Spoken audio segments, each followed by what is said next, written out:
to the Bleeding Burgundy podcast, a Washington football podcast by fans for fans.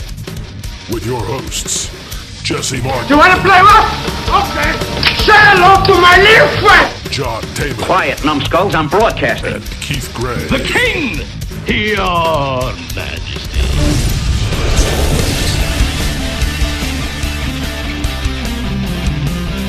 And now here's your host, Jesse Martin. What is going on? Welcome to the Bleeding Burgundy podcast. It is Victory Monday, November 15th. Woo! I'm here with my guys, Keith Gray and John Taman. Boys, we came out with a W. It was the best game of the year by far. All three phases did absolutely amazing. Taylor Heineke had his best game of his career. How are you guys feeling after that win? I'm feeling fucking great. I mean, shit, how can you not feel great after that win? Oh, I know how you cannot feel great after that win. You're a Washington fan, and you've got to find a way to shit on it, which a lot of people did. But you know what? Fuck them. I've had a great time enjoying that win. That was fun. That was fun. Completely agree. I mean, obviously, I don't think there's a single soul, but maybe two, that thought that we could pull off this win. You know, we get to the game. Didn't. I definitely didn't. I believe I predicted a win last week by at least 10 points. No, I don't think so, John. No, I think you're right. I lied. Yeah, you lied. Yeah, no, I predicted on Facebook that I was driving to a funeral and told all my Florida friends to I told all my Florida friends, you know, to take it easy on me. And lo and behold, here we are, winners. Wow.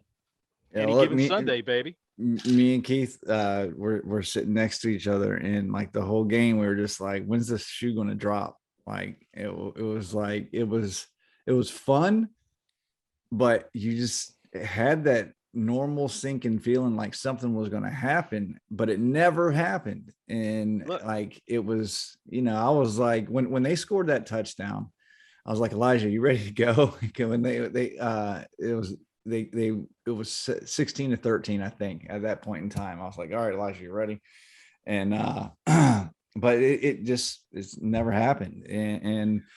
I was waiting for as happy as I was with the first half. I didn't think 16 points was going to cut it. I figured they'd come right on out and steamroll right through us. Well, I was a bit confused at the game because I kept looking over at Jesse, you know, at third quarter. He looked a little pissed off. Then I'd look and he looked pissed off again. And I'm like, oh, shit, he probably wants to leave. He wants to beat the traffic. No, hey, I'll tell you what, man. And Keith said it too. This was, you said it before the game. It was the most Redskin thing to do for us to come out here and win this game. It really and was. Lose Chase Young in the process. And I'm not going to hear any crazy. Of that, you know, that this is a bad thing that we won this game. Yeah, but just no Montez Sweat. We lose Chase Young. Are you kidding me? Like, this is the Redskin thing to do. Casey Toohill freaking showed up, didn't he? That boy put some football yesterday. I mean, he wasn't great in the pass rush, but he was damn good on the line there, holding the run and stopping a couple. Chipping freaking receivers trying to come off of the line. They were trying to crack back on him, and he swatted one dude. Get that away from me. This game was a very hard hitting game from both sides. Both Washington. I mean, they got the players down quick. And even Tampa Bay's defense is no slouch. They are a top defense in the league. And it showed in the run game, but even though that we only averaged 2.7 yards per carry, we still did well in the run game. It didn't seem like 34 carries, 34 rushing attempts. To me, that was a huge key in the game. They never abandoned it, even though they got a couple of plays stuffed. Antonio Gibson got hit for a 5-yard loss. They gave only a few carries to Patterson, and one of them he got grabbed in the backfield, 3-yard loss. I'll tell you what, Tampa Bay either knows how to read our offense very well, or they had a couple of our playbooks because they were jumping shit they knew what was coming, man. And I don't doubt that they do, because we're not known really for doing a whole lot of misdirection. Yeah, I agree with Jesse. I mean, when you look at the 2.7 yards that he averaged, that by far wasn't impressive. But again, it's situational football. You have to look at how he got those yards, and every time he ran, it mattered, and he made those yards happen. in crucial times. I mean, let's, you know, let's talk about ball security here with him, because that's been an issue in the past. He was strong on ball security, and strong hands catching the ball too. I mean, he looked healthy. Very good plays. Yeah. He looked very healthy. He looked like he was hitting the line fast. He looked shifty inside the holes. And you guys were at the game, so you didn't see the TV broadcast. The whole team had more intensity. Refreshed. They did. They had more intensity. Like they had some feet hung up their ass over the last 2 weeks. Rivera probably kicked the shit out of them, yelling and screaming at him, or at least he should. They came out and played like they did. But Antonio Gibson, man, I thought he looked refreshed. Yeah. And even though yardage was down, they were big hits, man. They were big and runs. He was laying the lumber as well too. And he was. Dude, his first touchdown was bully ball. Yeah. Bully ball. When you do that, when it comes to the first quarter, that's when they start to lay off, because they don't want to take those hits anymore. And Gibson is a big guy, and he's starting to run behind his pads now. And he's starting to punish people. So Keith, I'm going to start with you. We were in this game from start to finish. We had total control of the whole entire game. Believe it or not, that's crazy to even think about. That we had to lead the entire game. The defended Super Bowl champions. What did you learn about this team from this game? They're not going to quit. Every year we always say at some point this team's going to quit, and they don't. They always fight. This team really, for the past couple of weeks, what have they really had to fight for? Everyone was on them. Coaches were on them. They were on themselves. Social media was on them. National media was on them. I mean, they pretty much, at this point, you might as well just toss all these guys in the dumpster. And yet they come out here and they continue to play. I learned last night that Chase Young is a leader. He has definitely did not have his best season, and unfortunately he got hurt. This was probably a season that we would just want to chalk up and forget about. But for him to completely tear his ACL and refuse to take the cart told me one thing: this guy is a leader.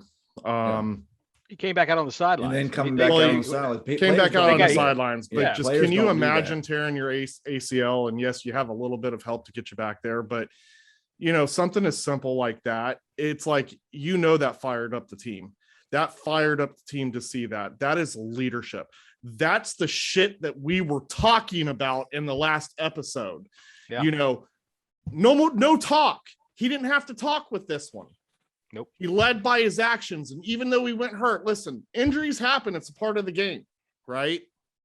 His leadership, by what he did, I learned that he has it in him. So I'm not worried about this guy moving forward. I think he's going to bounce back next season, hopefully, when, his injury heals, and, hopefully we'll be talking differently and he'll have a better season. But I learned Chase Young's a leader.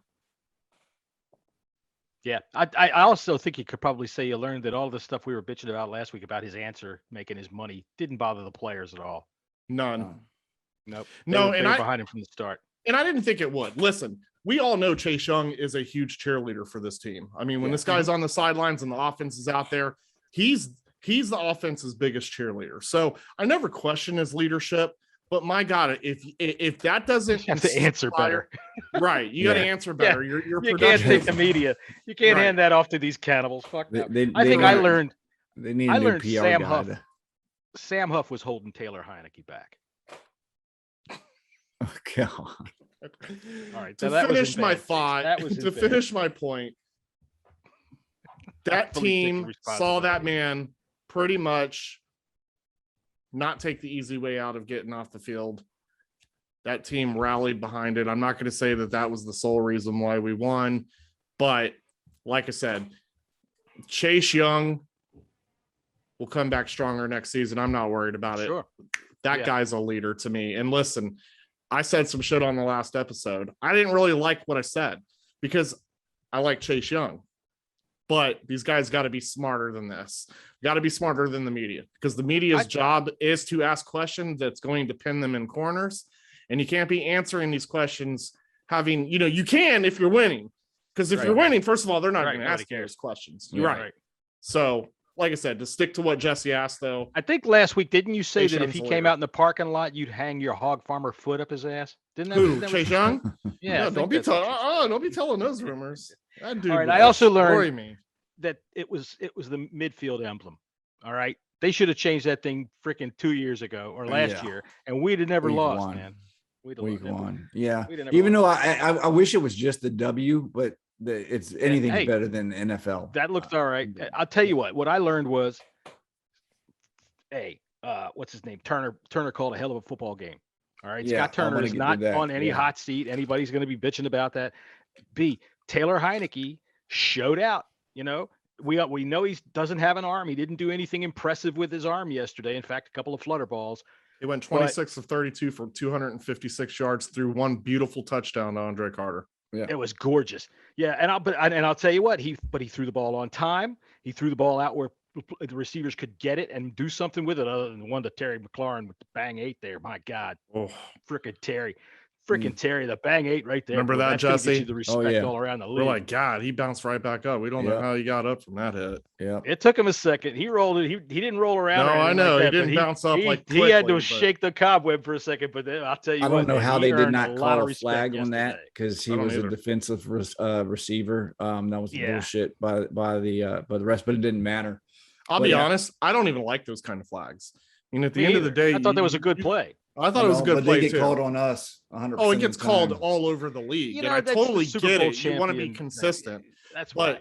That is one flag that I don't like. I mean, a defenseless receiver. I mean, you're in the middle of the field, you catch the ball, boom, you're hit. I mean, overall, I thought they called a good game yesterday. They weren't terrible, and they called a lot of penalties on the Bucs, which I thought was nice. I had a Bucs fan use that whole ref called a good, or Russ won the game excuse, right. and my rebuttal back to that was that's what all the fans say when we don't win. No, it's not even that, because look, the refs hate Tom Brady. They've never liked him. They never liked the Super Bowl champions. Referees never coddle those guys. Ever. Well, they didn't like us either when we were holding that Redskins logo. No, they never liked us every time. So I thought shit would change once that logo got stripped off the helmet, but nothing's changed, man. They're still calling dumbass penalties. They do call stupid ass penalties. Anyway, what did you learn, Jesse? I mean, it's not really what I learned. It's kind of like, where was this team before? It seemed like everything was there. It's the team that we saw at the end of last year, a dominating defense. This defense was dictating for where Jonathan Allen was crushing that. He was. Pocket. And the defensive backs were on these receivers like glue. They had no room.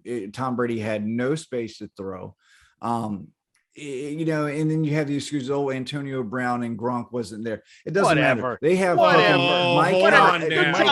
these people think hold on now. They need two Hall of Famers to beat the Washington football team. That's what they say. Look. They Mike Evans and Chris Godwin are damn good receivers. So don't give me that shit. That dude can play with freaking Buster Brown. Stop. All right. Okay. I get it, but let's not pump our chest like gorillas here. No, you know damn good and well, if both of them were in the game, this might be a different situation. But they were also without some defenders. I'll point that out.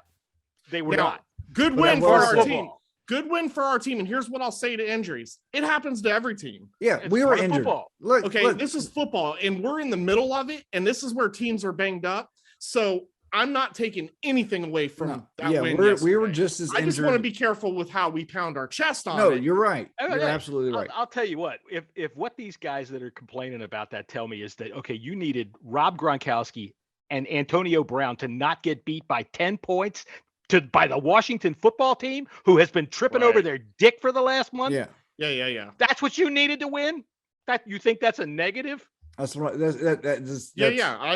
with that point of view. Listen, I get that too. We're not sugarcoating anything. Tampa Bay played bad. They did. And we took advantage of their poor play. And we forced some of that bad play. Yeah. Except for that touchdown. that we gave up to Mike Evans that Fuller gave up, which that was really his only bad play. Fuller should have been offensive. I rewatched the game. I rewatched the game last night, and that should have been an offensive pass interference. I'll say should have been an offensive pass his head and shoved it. Really? I didn't know anything about that. I haven't. Dude, he treated him like, when you play football out in the front yard with a bunch of 8-year-olds. He took his head and just freaking Well, let's say there was nothing, and it was a clean play, right?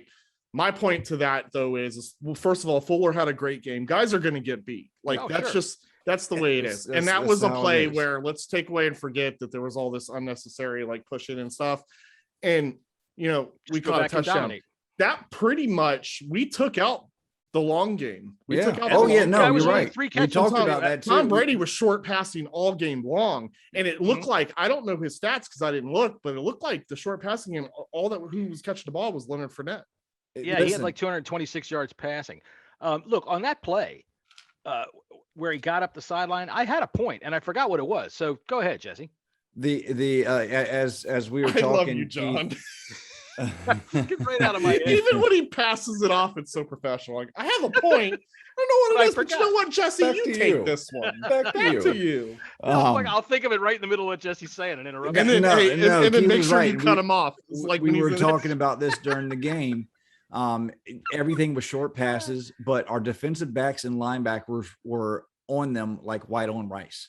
A lot of credit to the scheme. Yeah, they got them down to the ground. They had a couple drops too, but still it doesn't matter. They kept the ball in front of them, and they played their game. And my hat goes off to Rivera and Jack Del Rio in that sense, because we scheme. We did yesterday what we wanted to do to them in January last year. But yeah, let's move on to. What was the whole? Well, before we move on, what was the percentage of Cam Curl's playtime? I think because he led the team in tackles yesterday. He was probably out there. I would say I saw it, but I don't remember what it was. At least 70% of the time. Just curious. Bobby McCain played 100% of the snaps. I saw Jackson played 100% of the snaps. Fuller played 100% of the snaps. Curl was maybe like 78 to 85, somewhere in that range. Once again, best player on the defense. Yeah, dude made plays. Yeah. Dude was making plays all game, and like I said, he led the team with 8 tackles. So I mean, by the way, could that be a difference maker? Landon Collins playing in the right spot. Could that be something? He's been playing progressively better.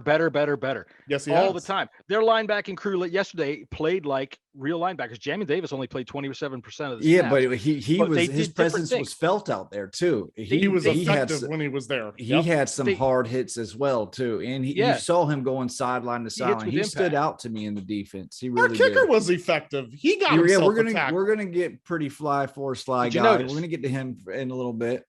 Last point on Chase. Did you notice he was lining up against the left tackle? He was lining up in the blind side. He was both sides. I noticed both sides. I actually looked. Hill, I thought, again, good game.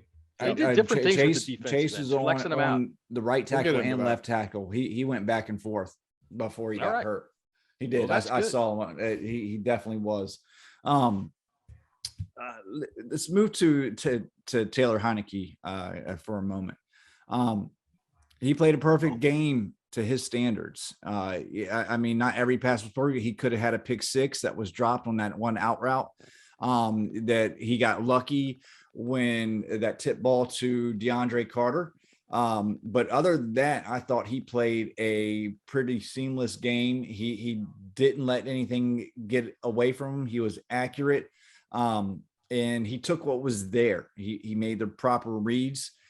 He didn't seem, besides to Terry on that one play where he was trying to got anybody killed, leading them to hard hits, or I didn't see many high balls. But he ran when he needed to. He probably could. The one issue that I took with Taylor Heineke is he took a lot of sacks, and those sacks were on him. I think there was only one sack that I noticed after rewatching the game at home that the line gave up. He had 5 sacks. Yeah, 5 sacks, and Five sacks. 4 of them were on him. 4 of them were on him. Yeah, he did hang back in the pocket a little too long a lot of times, but they blitzed a lot. There was a couple of times I was figuring he was going to have to go over in the blue tent and change his pants because of how fast they came in and tried to smash. Shout out to how he got out of and shout out to Taylor Heineke on how he got out of some of those. I mean, the sack count could have been more because there were a lot of plays where he was literally able to get away from. So he had a little Fran Tarkenton in him. And listen, that's what Heineke is. I've noticed. I mean, it's nothing new. This guy can feel pressure and he knows how to get away from it. That is one thing that I think is very, definitely damn good really pocket awareness. If he could sustain this. I wouldn't mind him giving it another year, but look, his first couple of passes, you could tell right off the bat. His first couple of passes was like a third down and 8 or something like that. And he hit Ricky Seals-Jones. He hit Seals-Jones with like maybe 2 yards to go before the first down, like they always do. They throw it a little short and let him try to make the first down, but he put it right out in front of him, right on his hands. Yeah. And Seals-Jones turned it upfield and got 3 more yards first down. Yeah. I was going to say all day yesterday. Yeah. His anticipation throwing. He was consistent yesterday. His anticipation throws were on point yesterday. He was on time yesterday. He threw where he was supposed to go when he was supposed to go with it. And the pass to Terry, Terry, all respect for that, man, and getting up after that, that's a bang 8, man. He's expected to get hit. That's old school football right there. And I thought he gunned that one in there. That's about as gun as you can get with him because there was a couple of them when I'm thinking, dude, if we just had a little more juice. But great game for him. Great game. Let's talk about what won this game. Fourth quarter, 11 minutes, 26 seconds left to go. 80 yards, 19 play drive that took off 10 minutes and 30 seconds of clock. That hasn't happened in over 20 years for a team to take more than 10 minutes off the play clock. And I think I heard on the radio on the way here, that's never happened in the fourth quarter to end the game. Cock is on Jesse's mind. Always is. Yeah, sure.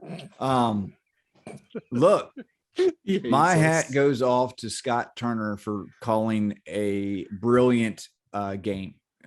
For all those people that are hating on Scott Turner, you just don't fucking know football because he is a great play caller.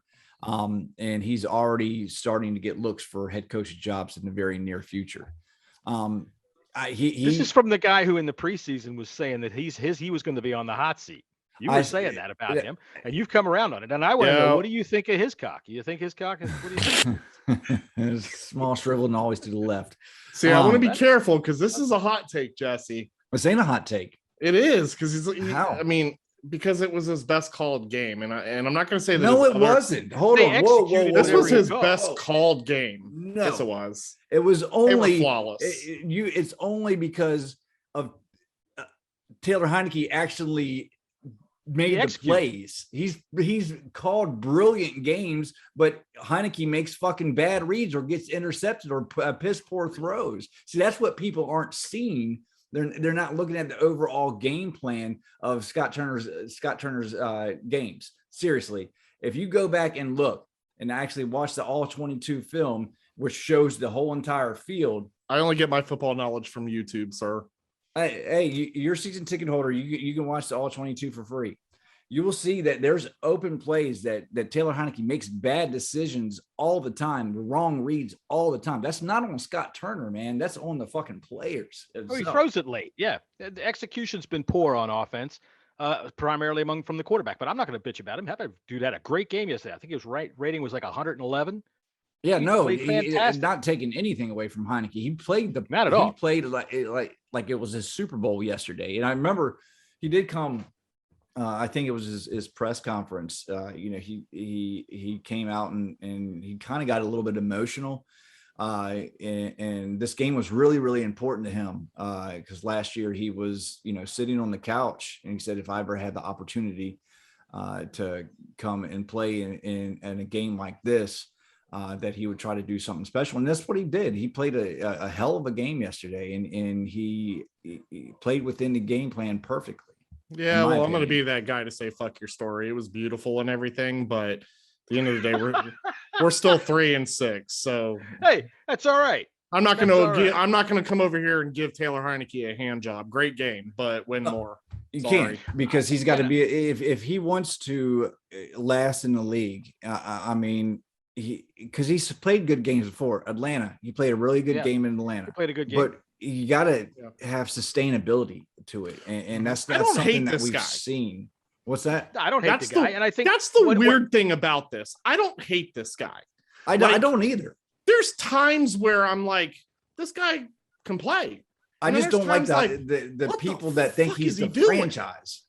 Look, he's been overthinking, and he's been playing nervous ever since the Giants game, really, other than the Falcons game. And it's when Ron said that he's got to play within his personality. He's got to play with his personality. That's what it is. He's a gunslinger. He's a Brett Favre fan. For Christ's sakes, that one play where he ducked that blitz and then tried to charge out to the side and ended up taking a 1-yard loss when he slid down because they were just getting married. He looked like Favre on that play. If he'd have thrown that thing 30 yards and gotten a completion, I wouldn't have been shocked at all. That was his hero. So a couple things. He's got the moxie. He's got the moxie. Yeah, he's a gamer. Yeah. You know what needs to happen? We got more cliches coming up. You know what needs to happen though is before the game started, I hang out with the hog farmers over in the end zone. Mm-hmm. And I was actually literally right behind Heineke's mom and dad. Very nice people. But what I really wish how's his mom look? Jesus Christ, John. For your age. I mean, that's why I'm asking. You know, I've seen your wife. You're a lucky man, John. You wouldn't trade her. Totally outkicked his I wouldn't trade her anyway for nothing. You got to be kidding me. We love you, Miss Taman. But back to my horrible joke that I was going to make. That's not even funny, but I think it's funny. Is the fact that Heineke's dad was wearing a bootleg China version of his told own me son. about that. Okay. Like, what? So I wish you guys could see the front of it because it was awful. It was awful. Now, I want you to see something else too. And I didn't put this on Twitter because, like, I don't know, like, it's kind of weird taking pictures of people without their consent. Heineke. What color is that hat? And what is that logo there?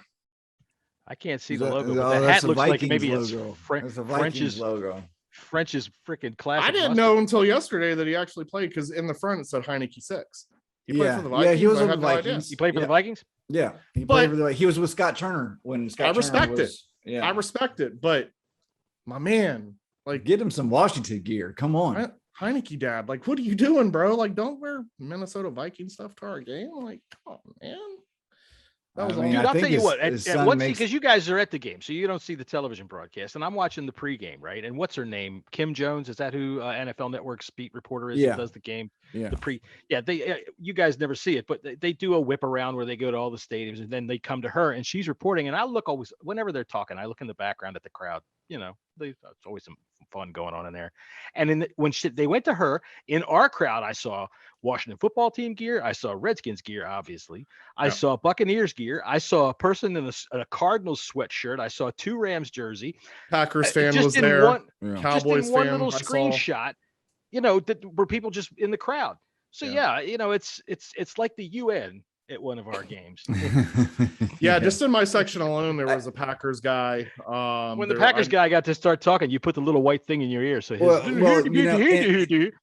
was almost a fight in our section too. Really? Yeah. They're also this was the biggest crowd I think of the year, but it was Tom Brady. It was Tom Brady, and I think that's by a lot of you get a lot of different fans. Third level was hurting still, but it was a little bit. Third level, you got to come see Tom Brady get his ass kicked. That's fourth what you level got to was see. packed, and I have to be honest with you, man. And this is no offense to anybody that's got fourth level tickets. I don't even know why you bother. Like, you're so far up there, man. You're disconnected. Like, come to the tailgates and watch TV out there, and I don't know, man. That's just weird to me. Come to the tailgate. Come to the $60 to park and watch TV. Shut up. Fuck that. Mister, I get free tickets and only have to pay for parking. Fuck so, hey, I'm not bitching about that. Let's do some quick game balls real quick. John, I'll start with you. I am upset, John, because I would have had you come to the game. Yeah. If I would have known ahead of time that my guy John couldn't have been there. He busted up his ankle, can't walk.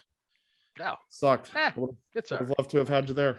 But I know that you're like a serious pickleball champion, and you're currently right now. Tournament. Right. I so like you're currently focused. All right, go ahead, guys. That's right. I'm focused on my title. I like to give my game ball to DeAndre Carter.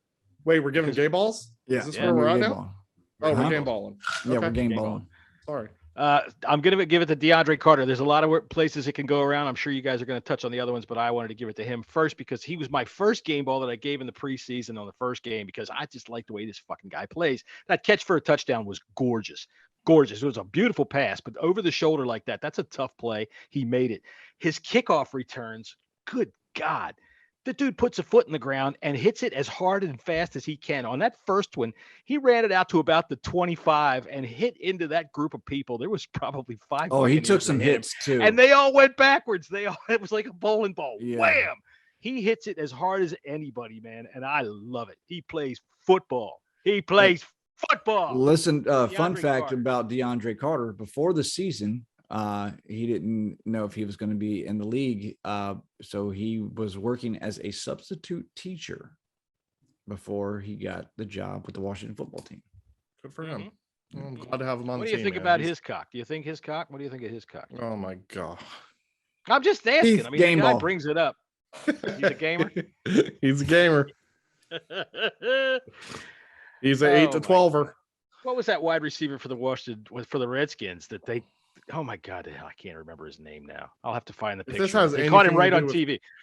This has anything to do with cock. I'm out of this conversation. Right. Keith, who's your game ball? He got a picture of him on the sidelines, and it's like Jesus Christ. He put a French bread down his pants. All right, game ball. This really could go to a lot of people. I mean, there were so many positive things that were happening yesterday. I'll tell you something. Let me tell you something. Go ahead. No. I was going to say, because tell me something. I will tell you something. I'm going to tell this to other people too, because a lot of people are all over you in particular all the time. They say that you're a backpedaler and that you're a company man and all that kind of shit. And I got to tell you, you're one of the most selfless people I've ever known. And I haven't really even known you, but for 6 months. But everything you do is for somebody else. So all you people that give Keith a bunch of shit, shut the fuck up. And then we have the balance of Jesse, who's just a good for nothing. And then see, I have the 10-year-old sense of humor, so it balances. Oh, I appreciate that. It's a good balance. All right, that's a good balance. I'm glad I let you talk, John. Thank you. I appreciate that. Sorry. So like I was saying, man, there were so many positive things. So many guys could get the game ball. I'll tell you what I was mostly impressed with. I didn't see any guys running, trying to tackle with the shoulders. They were literally squaring up, man. And if one guy was hitting low, there was another guy there to square up with that tackle. Yeah. You know what I mean? And they swarm, it happened all game long. And that I appreciate because it's basic, fundamental football. Yeah. And I love seeing it. Game ball. Woo, I haven't really thought too much of this one. You know what? I'm going to stick with what I said earlier. I'm going to give my game ball to Chase Young. Okay. No, fair enough. I'm gonna give it to Chase Young. My man walked out on the field. He refused the cart. Yeah. And like a leader, that cart. Not many people would do that.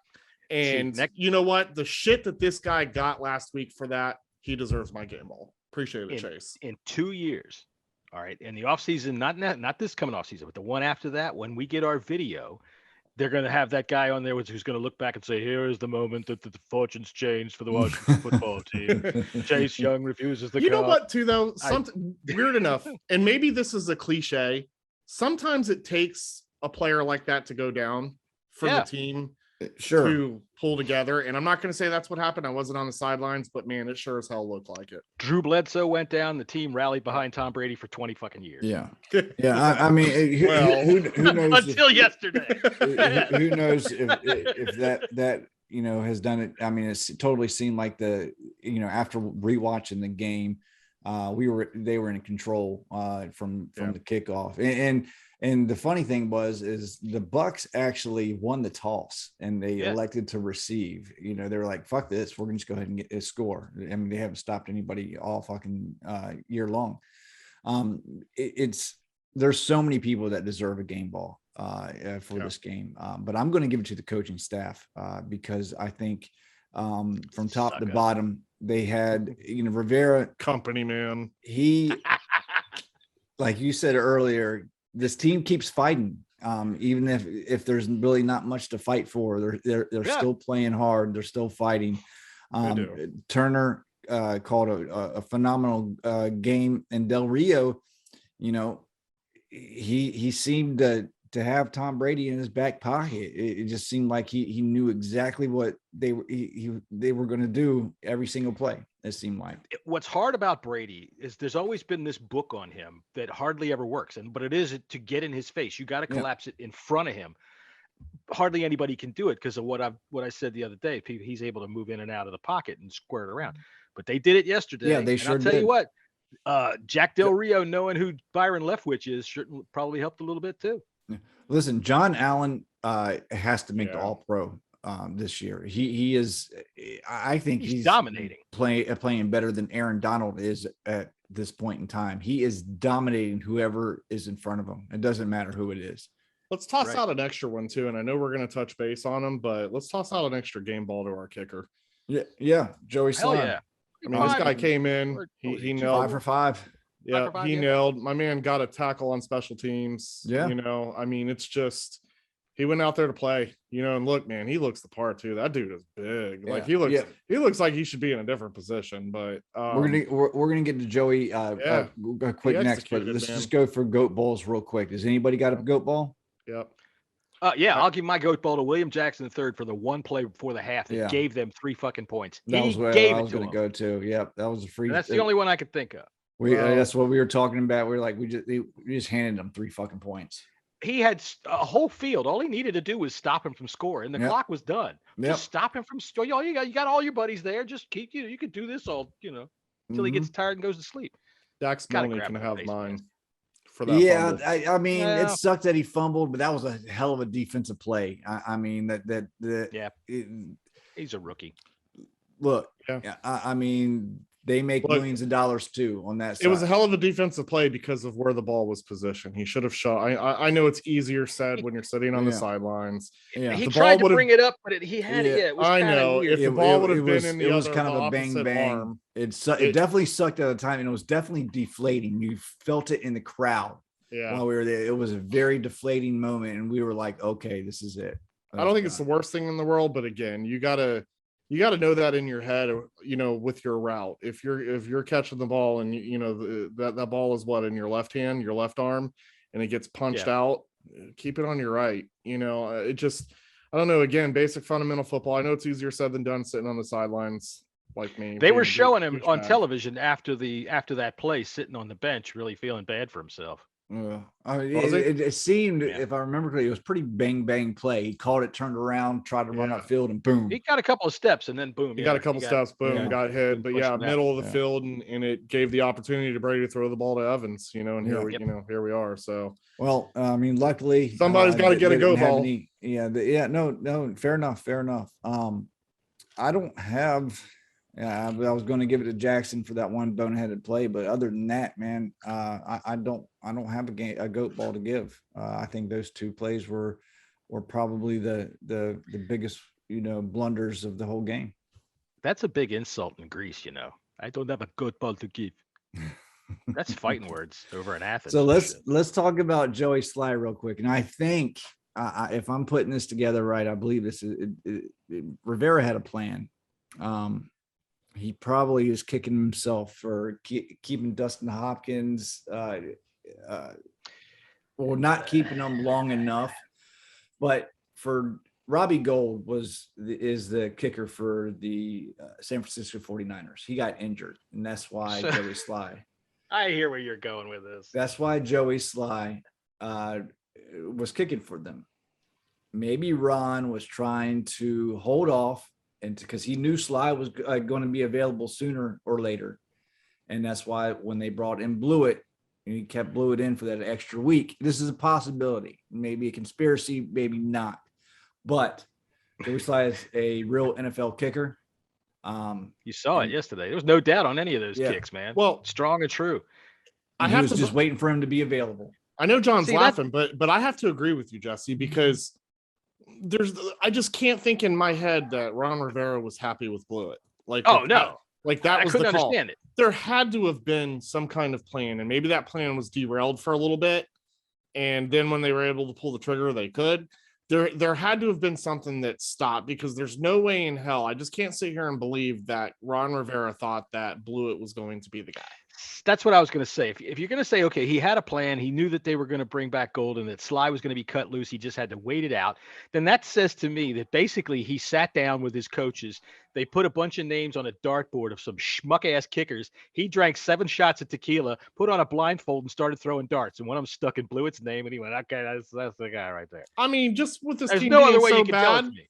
with this team being so bad this season, and knowing that just with that last name alone, as a coach, I'd have been like, I don't even care if this No guy's fucking good. way. I'm staying away from that guy. Now, like, we can't do anything right this season. You think I'm going to go get a guy named Blewett? Dude, they're looking hard at a quarterback named out of Pickett. here. No, Like, but that's why I could never be a coach, because I would make decisions based upon people's fucking names. Like, Blewett? Yeah, no, no, bro. Sorry. Go back to Craigslist. I'd let Joe Montana play any position on the field. No, but Joe Montana, he's on the team. But Joey Sly, I mean, he had the kicks were, the ball was booming off of his leg on kickoffs. They were he was perfect on field goals. He made 3 field goals, 2 extra points. It came off quick. He was accurate, and looks like we have a kicker at least for the rest of the year.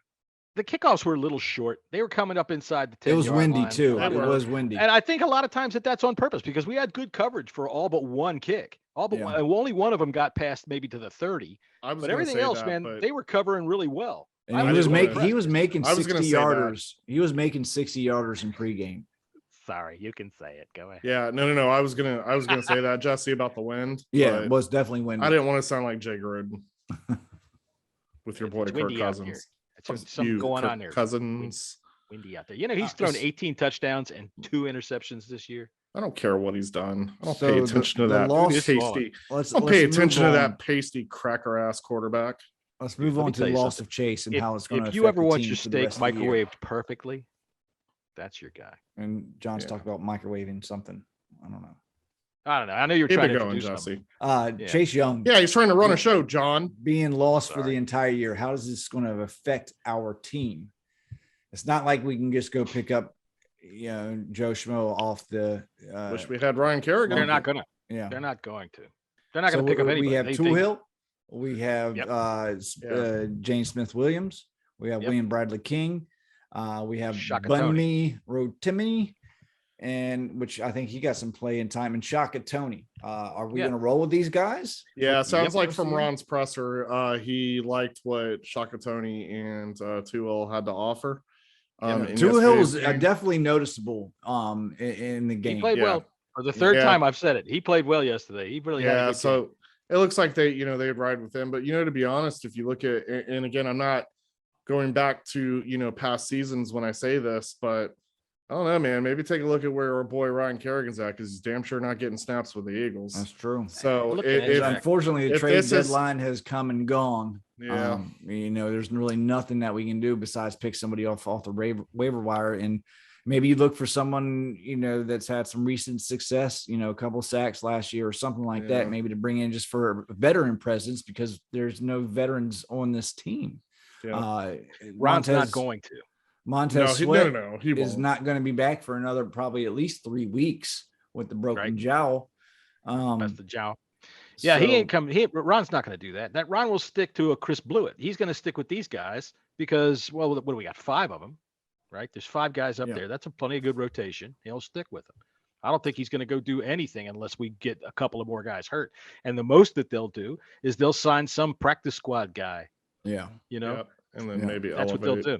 Yeah. Right. They're not going to give away anything. And they can't anyway. They can't trade, but So the past few weeks past few games, we've noticed a trend with this defense. It's starting to look better. And we all know from Ron's past years coaching that he always, and mainly his defense, they always play better in the second half of the season. Are we going to continue to see this trajectory going upward? or do you think it's going to plateau and kind of revert back to the beginning of the season? John, I'll start with you. I'd have to look at the schedule out in front of us, but I don't know that it's going to plummet. I think that they see, if they were able to do this against the Buccaneers, they should be able to do this, or at least believe that they can do this against anybody. Yeah, I mean, we got Carolina, we got the Seahawks that just got shut out, and the Raiders are our next 3 games. The Raiders are starting to implode. They got the shit beat out of them yesterday. Yeah, those 3 teams are beatable. I think that we finally have gotten past our ridiculous part of the schedule. Yeah, and though we stole one. We do have divisional games, so I mean, we stole one, so that so out of these 3, we can maybe still or take 2 out of the 3. 3 would be nice. That's I'm not even really thinking count wins. I'm not going to count wins. I'm just going to say that they believe they can do it, and that's all I was saying by looking at the schedule ahead of them, is because they can look at the Buccaneers and say, look, we just did this against the number 1 offense in the league. My point that's was is. Right. Yeah. My point is not necessarily wins or losses. It's just taking a look at the level of competition that we're playing against moving forward. They can believe they can do it. They can believe it. So, but again, we want to make sure that people understand where we're at with that level of competition on the back half of the season, as opposed to the front half of the season, and not make the same mistake we did last season going into this season, where we think that we've got a number 1, number 2 defense. We got to taper those expectations, a little bit. Yes, obviously, if we're trending forward, our defense is playing better. We're not going to win every single game for the rest of the season, but I mean, we can build on it. But again, fans got to sit back and be careful, because again, this is a different scenario. Just like last year was a different scenario. I mean, we won a lot of games because there were a lot of teams that sucked, and we were playing against our second stringers. So there's a lot of factors when you talk about this. And at the end of the day, it's football. So it doesn't matter who's in or who's out and how you get those wins, how you get those losses. It's just more of staying consistent. That's what I think we need to see for the rest of the season is consistency. And to my point, and I think that's what we're starting to see. I think the past 4 weeks, the defense has been playing consistent. Maybe the sacks aren't necessarily there. But they're playing better on the back end. They're tighter in coverage. They're getting pressure on the quarterbacks. The linebackers, they're playing better all around. People are in position to make plays. They're not getting the huge yards after the catch. They're holding the run game down. I mean, they held Tom Brady to under 250 yards. Yep. I mean, that says a lot. Yes, they gave up 24 points to Aaron Rodgers, but that's Aaron Rodgers and 24. That's not bad. That's not bad whatsoever. That's not bad. So if you can average, I mean, and look at the last 3 games, right? 24, 17, and then 13 yesterday. Yeah. Or 19 yesterday, excuse me. So I think the defense is starting to do their part. And the offense, needs to be able to sustain what they did yesterday. But they did a very good job. 11 of 19 on third downs. That's fantastic. That you haven't seen that in a very, very long time. Taking a 10.5 minute drive to seal the game. Ron going for it on that 4th down and if he doesn't make it, that's fine. You still got to go 99 yards in 30 seconds with 1 timeout. Right. So 2 for 4 in the red zone, 2 for 2 inside the 10. So things are we can't get ahead of ourselves, but you do have to start looking ahead. And what I mean by that is, I said on the last podcast, I don't care if they win any more games. You're looking at draft position, but you're looking at the NFC right now, and you're going into the part of the schedule where these are winnable games coming up. You have not Dallas. The Cowboys look like a Super Bowl team. I hate that. Everybody's going to yell at me for that, but they do. You never know when it comes to divisional games. It's true. You never know about anything. But you have to look ahead right now. Yes, we're 3-6, but we got 3 winnable games ahead of us, and then we go into the NFC schedule. And we know Daniel Jones sucks. We're in the mix in the playoff hunt right now. Okay. We were one game back, I believe. Atlanta's ahead of us for that 7th wild card spot. Now is the time to start thinking about, or now is the time for Ron to start thinking about, okay, are we going to try to do a backdoor cover into the playoffs like we did last year? Or are we going to be playing for draft position? As fans, like I said last week, I don't care if we win a game, higher draft pick, the better. But you still want to win these games, though, right? Wasn't yesterday fun? Right? Yeah, exactly. Hell yeah. Now, for you, Keith, I'm going to start with you, Keith. What would you rather have going in and getting a 8 or 9 win season, get into the playoffs, but being a one and done, or maybe possibly even win one game? Or would you rather get a high draft pick and a possible quarterback? It's a tough question. It is tough. It's so tough to even it's hard, man. I was thinking about that last night on the ride home. I'm not in it for my team to tank. I don't either. Yeah, let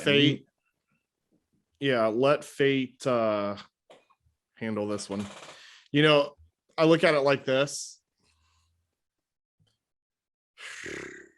Up that way. It's tough, man. I was thinking about this whole way home last night, man. I look at it like this. So my scenario would be this: you play to win games. Yeah, you have to. If that means that it puts you in the playoffs, you get lucky. If it happens, it happens. We know that your chances in the playoffs are slim to none. You play to win football. That's just the way that it is. You don't play to draft. Yeah. So I think that you have to play it out. You have to see where you're at. You play, and then you deal with wherever you're at in draft. And then you take a look at the scenarios that you have ahead of you. If a quarterback is desperately needed to draft, which I do believe it is, then if you're not in position to get one of those guys, you get yourself in that position to go get that guy. Or you could go the route that they were looking at this past season, where I want to get to that next. Do you run one back with Fitz, or does Fitz call it quits because that's a pretty bad injury? So do you go get yourself a mid-tier vet? Yeah, right. I'm gonna get John's answer for I want to get into that though. So my answer to answer Jesse's question, as painfully as it is, I would say you play to win football games. You're not playing to tank for draft pick selection, even though it sucks because we need a quarterback. Yeah. But you play to win games. That's just the bottom line. You never play to lose. Simple as that. You go out there and you do exactly what you did. No one thought that we could beat Tampa. No. Right. And we did that. So you continue with that same mentality. And I appreciate that mindset more than let's tank to go get the guy we got to keep that grind going. Yeah, keep grinding. Right. John? All right. For one, no coach in the NFL is going to tank for a draft position. That's just not, especially maybe in the last game of the season, they might, if they have an opportunity to move up 3. I'm more or less they're not going to do that. On the fan side of it. You as a fan, what would you rather? I'd rather see it like Keith says, coach to win, play to win. Let fate decide what you get. All right. Because for one, there's no clear cut proof that says that a higher picked quarterback is the better picked quarterback. Correct. The only good thing about that is that you have the choice of all of them if you get a high pick. But the pressure is so high on getting the right one, and almost all the time. I put up a tweet a couple of days ago of Mike Francesa. You guys know who Mike Francesa is? He's on the radio in New York. He's been doing sports radio forever. I've heard of him. Yeah, Mike Francesa. This guy's been an expert for fucking ever. And I put this goddamn clip up of him from about 5 years ago. Let me tell you something. Before it's all said and done, Sam Darnold is going to be the biggest name in New York City. Sam Darnold is nobody knows jack fuck all. And so I think that tanking to try to get a higher choice, it doesn't make any sense in the NFL. You can't guarantee it. And the second thing is, for all of you pinheads out there that think they actually do, come on. For one, the average player in the NFL is a 4-year lifespan. That's as long as their career goes for the most part. Only a few of them keep going for longer than that.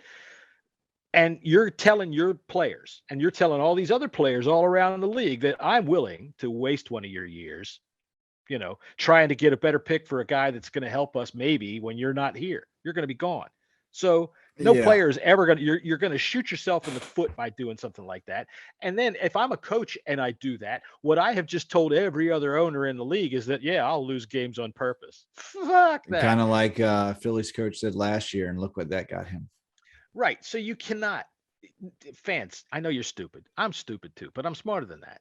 Tanking doesn't make anybody any sense. This isn't the NBA. One player doesn't change a team. It doesn't. I mean, look, the way I see it is you play to win the game. You got to do whatever you can to win. And one thing about it is we finished strong. It could entice players to want. If you're looking for, I was listening to Al Galdi this morning. Did you listen to Al Galdi today? Not today. If you're trying to get a superstar type quarterback who's on his last legs and wants to come and try to win a championship, a la Aaron Rodgers, that might entice him. You show him a team that can win. You got to be able to entice someone to want to come play here, and that will get. We finished strong. That can entice a Russell Wilson and Aaron Rodgers, a Derek Carr to want to be able to sign here. We got to prove that we are contenders. We make the playoffs 2 years in a row. That proves that you are a contender, but you're just lacking in some areas, mainly quarterback. That quarterback sees, hey, okay, they need a quarterback. I want to go somewhere else. They've been in playoffs 2 years in a row. Hey, maybe I can go help them take them over the edge. And playoffs are possible. The only rebuttal that complain about saying that. Go ahead. What's hard though, if about giving up a whole bunch of assets though, because that's going to hurt as well too. I don't care about giving up assets if it's going to be clear cut the right guy. And I know that there's not 100% way of telling, but you guys also got to, pay attention to just because we were in the playoffs 2 years in a row, if that were to happen in this scenario, right? They weren't true, like because we were strong team and that we had a chance in these playoffs. It wasn't that we were one quarterback away from going to the Super Bowl. These guys have to want to come here. There's going to be options potentially available, but there's a reason why we didn't get Matt Stafford this season, right? And, Matt Stafford, I would not put him as an elite quarterback. You put him as a very good quarterback or good quarterback. He didn't want to come elite here. Now. Well, he's playing elite now because, you see what they're doing. But you see what they're doing, right? You see what he's doing over there. And let's be honest, who would you rather live in, LA or would you rather live in DC? I'm going to take California. Huh? Yeah. Detroit. Not Detroit. No, but what you're trading for, though, it's not all on the player's hands. I'm talking about now. Like he made a decision to move to California. He made a decision. The deal was too sweet. Well, of course it was. He wanted to go there anyway. I mean, everything was about you're not going to turn that down to go play with Washington. Like I would quibble with one point of what you said. If we do make it this year, and that's a big long if we make it this year, this isn't like last year where we backed in on a bad division. If we make it this year, we've had to claw our way out of a 2-6 record to get to the playoffs, which is a big difference. I would say that would mean something because even though we're looking ahead at this schedule, because Ron has to, he's got to try to plot his way to the playoffs. It depends on, and we're looking at potentially beatable teams. Hang on a second, but we got 2 games against the Cowboys, and like I said, that they look like a Super Bowl team. The Eagles are playing pretty good football right now, so nothing out there except maybe the Giants. Because fuck you, Daniel Jones, is what I would call a gimme game in any way. Next week against Carolina is not a gimme game. Nope. They beat the shit out of them. Who the hell did they play yesterday? The I can't Cardinals. remember who they played yesterday. The Cardinals. They beat the shit out of them. They busted up freaking number one team in the league. Yeah. Well, I guess my point is that you got to take a look at the record of what it is. You got to look at the scenarios. I would only honestly truly feel that if we made it, it would still be with an 8-8 type record. I don't think that that's enough to get Aaron Rodgers over here. Let me throw another thing at you. Let me throw another thing at you with quarterback. If the team does, if they manage to get in with a 9-8 record or something like that. Oh yeah, that actually. And then they go and draft a guy. All right. Mm-hmm. Well, we always say drafted high quarterbacks go to bad football teams. They don't do well because there's nothing there to help them. Well, this would be a playoff team. right? And then you bring in a young quarterback. He's got a lot more to work with. He's got some veterans around him that can help him maybe win. It might not be such a rocky road. Again, there's always that scenario. There's always that scenario where you could draft a quarterback and still get a mid-level guy, and that quarterback can sit for the first year. I mean, I'd personally like to see that. I don't want to see a rookie come in, to be honest, because it takes time. Yeah, it really does. It doesn't work more often than it does. Right. And so I just think that, when you're an Aaron Rodgers or Russell Wilson caliber quarterback, you're looking to go to a team that is going to give you the best chances, especially at the tail ends of your career, to give you the best chances to get where you want to go, which is Super Bowl. I don't think Washington is going to be that team to get them to that level. I would say for Aaron Rodgers, if he's coming here, please get a haircut, man. Take a shower, for God's sakes. You look like you're a fucking heroin addict. Aaron Rodgers isn't coming here. He looks like Jesse without the heroin addict. I think if Jesse's a known good for nothing. It would be Russell Wilson. I would love it if Russell Wilson came. Oh my God! Because hometown, and he'd be the most likely if it were. I don't think that's the route that we're going to go. I think we could even possibly end up with the Marcus Mariota or Mitch Trubisky. I'd like Derek Carr, to be honest with you. Him or Russell Wilson would be my top two picks. The only problem I'd have with Russell Wilson is he'd have to bring his wife with him, and that means I'd have to face the past, and she might not be as understanding as that.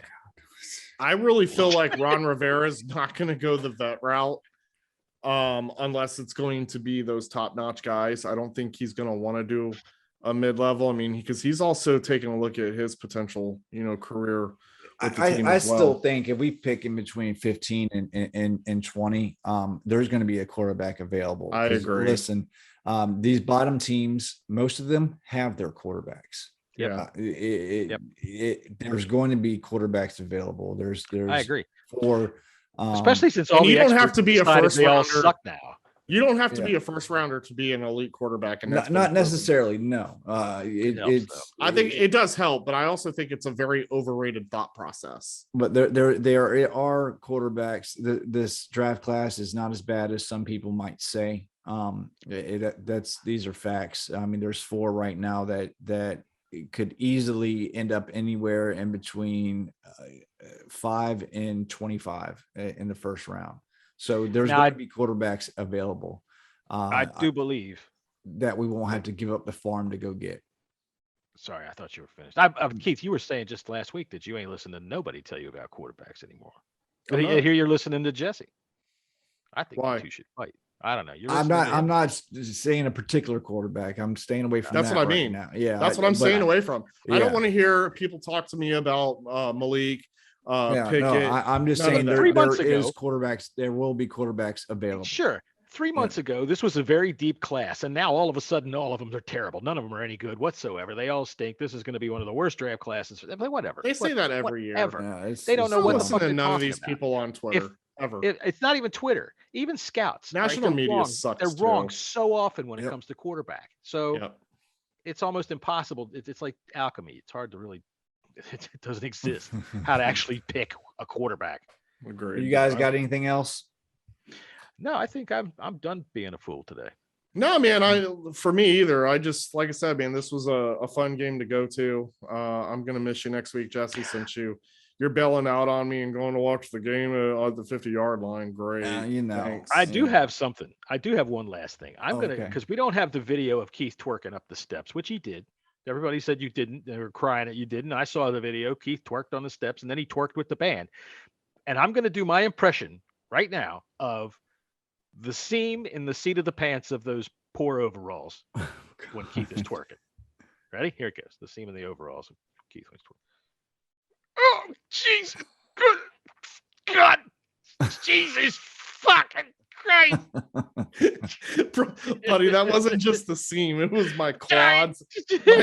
My quads and back were saying the same shit. Quads were yelling at the back. What the fuck's he doing? I'm not kidding you when I tell you I woke up this morning sore as shit. That tells you how much out of shape I am. A 42-year-old man should never try to get that low again. And I'm going to quote my man Zeke, Mr. Z Haymaker. when he said he saw more flexibility in plywood, a sheet of plywood. Look, you had 2 or 3 passion fruit mango bublés, right? Whatever those fucking air drinks are, the bublés. And you said, and I quote, and you know what? I should have written it down because I forgot what it was. God damn. Jesse, end this shit show right now. I forgot to say another thing. During that 10-minute drive, I went to the bathroom twice and did not miss a play. Well, that's a good accomplishment. Yeah. Right. Did you have one of those things that's strapped to your leg or something? Well, how did that happen? No, I had to go pee twice. That's how long it took. Like 30 minutes of actual real time. And I had to go to, I went to it because they were running down the clock. I watched the play from up top, and then I went to the bathroom and I came back and watched the next play. And like 10 minutes later, I had to go again. Yeah. And I want to end this. I'd like to give a shout out to Joey Colby Begovich. The bathroom lines were phenomenal. I was in and out of there as well. I was able to walk in, pee. I came right out. Couldn't have been done without Joey. I appreciate you, Joey. They talk about how FedEx. They talk about how FedEx is trash and the concession line, all the lines are long. I went and took a pee with no problem. I had heard that they were going to send some guys in with files to smooth over all of the glory holes, so that it wasn't so jagged. I did see a guy come down our section, Jesse, who was clearly a ticket guy, and I'm like, man, these guys are ruthless. They're trying to sell tickets during a football game. Yeah, Paul called me actually on my way here, and he was like, yeah, I went down to look for you, but you weren't there. I was like, it's probably in the bathroom. Yeah, bro, don't listen. All these ticket guys, they're ruthless. They're all over Twitter. They follow us. Bro, don't talk to me during a football game. I ain't trying to renew my tickets at the moment. And stop sending me these emails making it sound like that there's going to be a waiting list for these seats, okay? Because listen, if section 106, if someone takes my seats, there's good chances I'm going to be able to find seats somewhere else. Maybe they're marketing in other cities. The first 500 gets a personalized new jersey with the new logo and a duffel bag and a lapel pin. They get what? A jersey. A personalized jersey with the new logo. Does it say if you do Heineke? First 500 renewals. Huh? What? First 500 renewals. Oh, and they're he'd tell you they're not even at that 500 yet. Oh, no. I talked to Paul on the way here. Yeah, they're not even at the 500. But a customized jersey with the new logo. Doing it before Christmas, that's pretty fucking cold. You can catch me at Jesse's True 4 on Twitter. You can catch John at Bang Radio Hour and Keith at KG Skins. Check out our podcast on YouTube. KG Skins 26. That's right. The other guy doesn't like it. Okay. 26. Sorry. Catch our podcast on all podcast platforms, and including Google, Spotify, Apple, every fucking where. Hail to the motherfucking victory, bitches! Bitches!